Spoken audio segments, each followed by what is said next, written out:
We're here with Marcela Garcia, editor-in-chief of El Planeta Newspaper, a publication that so wonderfully covers our Latino community in so many ways. Welcome to our studios. Thank you, Tim. Thanks for having me here. Now, I want to ask you first about El Planeta. How did it get started? And give us a sense of its circulation, first of all. El Planeta is a fairly young newspaper if you compare it to other newspapers in Spanish in the area. We started in 2004. And then, we have been 8 years now on the market. In May, we're going to be 8 years.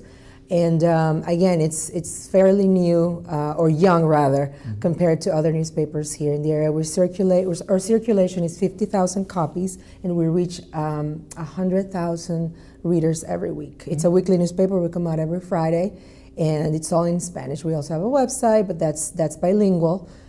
In that sense, it's another product, but because we reach another type of audience with our website, but the print is our strongest product. Now, you as editor-in-chief, how did you become involved, and what sort of satisfaction do you get being part of that publication? It's an interesting question, because I came here originally from Mexico to study journalism, a graduate degree in journalism, and when I graduated, I sort of wanted to try my luck, I guess, in the, in an English newspaper, a typical area newspaper here. I really wasn't thinking of going into a Spanish language newspaper, but the opportunity just presented itself, and I decided to go to the interview. I started as an intern.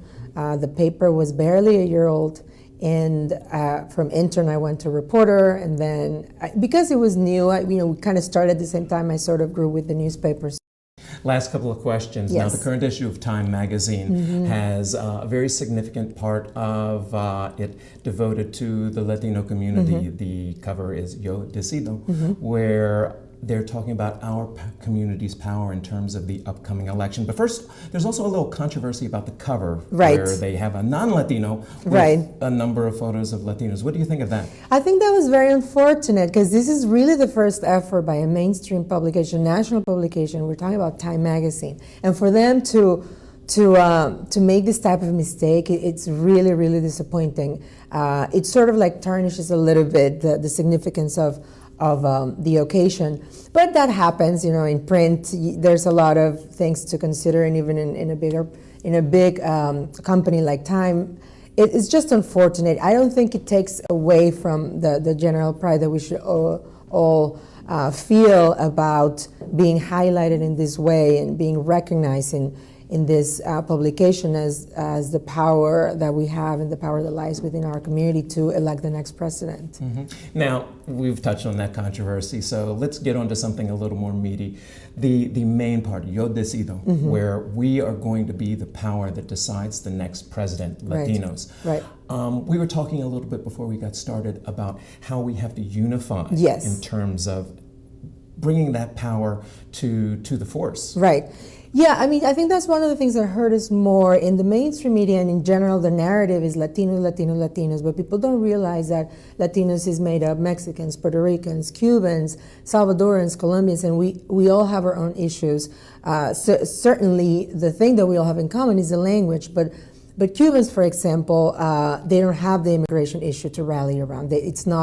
It doesn't impact them. They come here and they have citizenship. Puerto Ricans with the same thing. So I think that we're lacking this unifying theme. That's probably why also I'm not saying that it's entirely our fault, but we haven't been able to demand immigration reform, for example. Of course, President Obama did promise that, and he not only he hasn't delivered, but under his administration, we've had more than 1 million deportations, which is a record. So his failure to deliver this promise, coupled with our lack of demanding that this issue really gets taken care of, I think that's worrying, and we really need to get together and rally around immigration reform, because it's totally unacceptable that on the one hand, Time is saying, yeah, you're going to decide, but on the other side, well, a lot of you can't vote. So there's a huge disconnect in this narrative that at some point, or that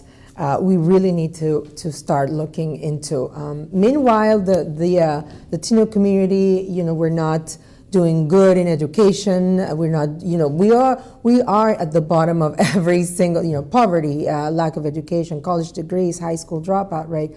So, there's this disconnect, you know what I mean? So I think, I hope rather than the mainstream media starts looking into our community a little bit more, and they start going into the real deep issues, to start taking, so that they can start taking ourselves more seriously. Well, it's something we definitely have to all come together as a community to make sure that we get our issues taken care of when we vote for that next president. Right. I want to thank you for being part of the show. Thank you, Tim. But Yes. also, we want to remind our viewers that you were part of our Access Awards last year. Yes, thank you so much. That was Media Award. Yes, you guys were very, very kind in awarding that recognition to me. It was I felt very, very, very proud to have it in my office. I see it every day. So thank you so much for that recognition. It really means a lot to me.